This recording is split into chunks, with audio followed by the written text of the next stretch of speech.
Mon père. Votre présence dans cet endroit? Oui, c'est d'abord l'amour que j'avais pour Papa Lutumba, ainsi que le sens des responsabilités. Nous avons perdu un grand artiste dans notre pays. Nous, les artistes, nous devons nous mobiliser. En tout cas, il ne faut pas que ce soit d'autres personnes à notre place. Et on avait une relation vraiment intime avec Papa Lutumba. C'est comme aujourd'hui, vous me voyez avec mon grand Martin Okavala. C'est-à-dire que dans le groupe Cultura Pays Vie, quand il y avait une seule voiture dans la répétition, c'était sa voiture. Donc voilà, il faut avoir le sens de l'amitié et savoir préserver l'amitié. Donc là, je suis là, je serai partout pour Papa Lutumba. Et dès son existence, qu'est-ce que vous avez gardé de lui? Oui, d'abord ce sens de collaboration. Là, il a montré qu'on pouvait travailler avec la jeunesse, ainsi que... Maxi Bio Café Yango.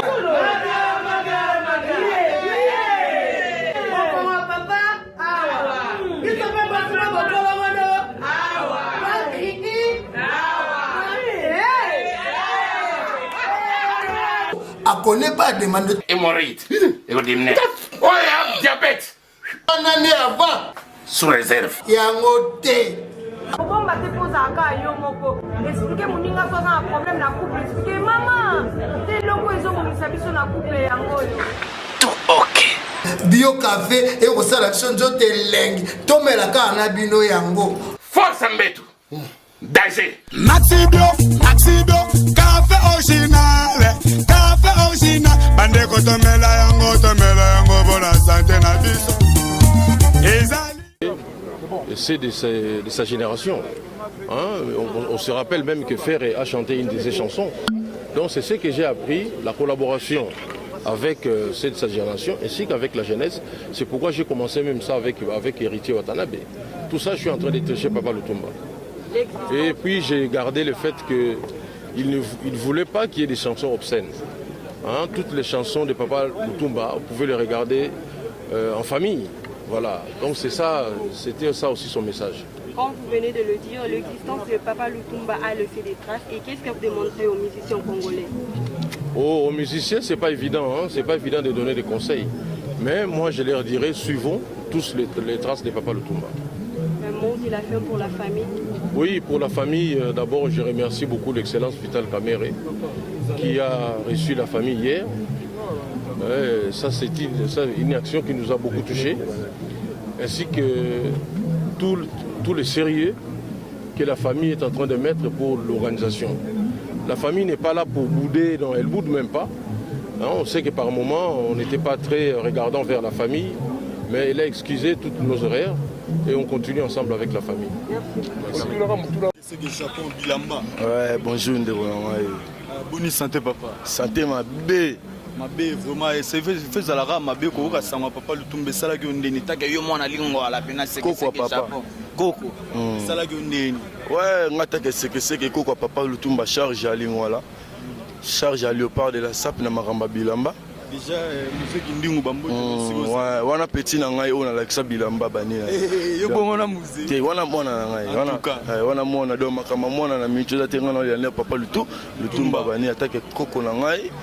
Donc il a payé un peu de continuer mon salaire et puis au Valais au matavion puis na matabavion na zonga pour na makambu via yebisa kanga ceux qui n'azala ka patienter mais le mona na zongi la judo mais père yebisa nga boulot et ça là yango moni que santé za mabe la sapetandai si la sapetandai ya olobate ya tobi misavie bientôt pour atona kata cinquantenaire vito kendo tiki kana kata lopango ne na lingwala po vie ba kolele na commune musulte ba kolele kana commune oya botama so ba bandolela mutu na paradis mais Papa Lutumba to lele na paradis pour batu miso ba lela ba na lingwala bazata ba na lingwala te ba uta ba mboka ba uta wapi mais ba lelo na lingwala c'est ça donc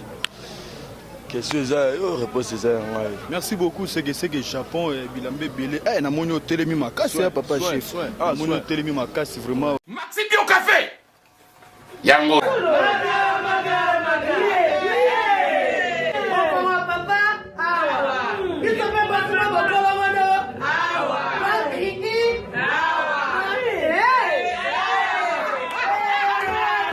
connaît pas demande. Hémorroïde.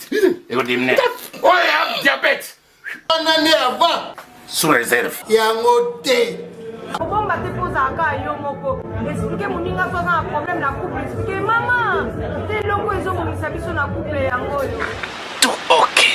Bio café et kosala chonjo te lengi. Tomelaka na bino yango. Force Mbetu. Danger. Maxi Bio, café original, bande ko tomela yango pour la santé na biso. Tout banana, c'est que Japon bilamba. Oh Nino vraiment. Aux a des chasses à Weston, fleuve na, océan, salité na, propreté jamais et sangana. Ya ajita kaka. Yango moni océan. Aux abayoji à ma moto, chaussettes des abadjani versus, ma chemise des abadjani versus, ma costume des abayoji à ma moto, comme habitude. Ça boulot ya. Ça boulot. Aux abayoji on dit petit et bakendo sumba bayoji na Turquie. Non. Aux a Japon made in Japan. Un vrai yoji. C'est un japonais. Il y a un bisou japonais c'est que grâce à père papa na Gucci, papa na Castina. Donc il a mis tout dans les landés coco na ngai on a dit que la sap est à deuil na mitu na comme na 4 matanga na mutu na na kotika la robosa na ka yangote na perda nyarkos na perda papa Wemba na perda Keste na perda sous papa Lutumba souhaite partout bazole la papa excellence Junior Mondele Nzambe ya Bilamba Junior Nzakomba Nema numéro 10 à Paris. Azagi 10 à Paris, Coquille charge ça comme 10 amandes. 10 amandes, Nema, voilà Nema, on a bien Nema, voilà.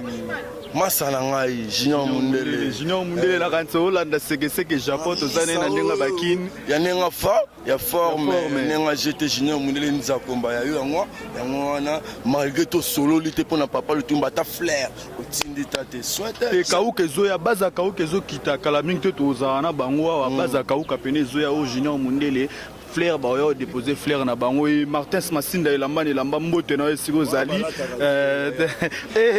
yo bongo on va la tarate mutala tara otangi kombo Junior Mundele excellence Junior Mundele quand ayala la zemi ya forme muto somba bilamba ya moto na mito na kata Paris quand ayala la zemi ya bilamba vina biso Brice Mpangi na bosani yote odette lesa na Suisse moi soit beta makoto kokwa papa Lutumba Alelaki, Atiba banderole partout. Odette il est en Suisse, en direct de Suisse. Forme, Odette il est sangolé. Papa chéri Jibem Piana. Souka. Yonde soin pour Kalaming te na bika oya. Oya, Mike Kalamba yona déjà fois Mike Kalamba et pour ça moi na ya vie. Tout le monde peut poser c'est à Félix Soazé comme quoi bongo. Ah na bien. Oh, sérieux yo bongo na ba monter. Mais papa na ba ministre Misatou JB. Général Def, Mike Kalamba. On a côté mamba forme, ba musicien oyo abeta ka forme, ba musicien nga na ebi. Oyo ngai na ebi. C'est que Japon et le bio. Biso to ndima te. So za na posa ba fulo kene na kwado nga na kwado te pona fula o. Yango suka ngo laisse no boza sointe, boza na mpanya makasi. Papa Lutumba, Wumela, papa ke paradis. Taka loba sola na Nzambe.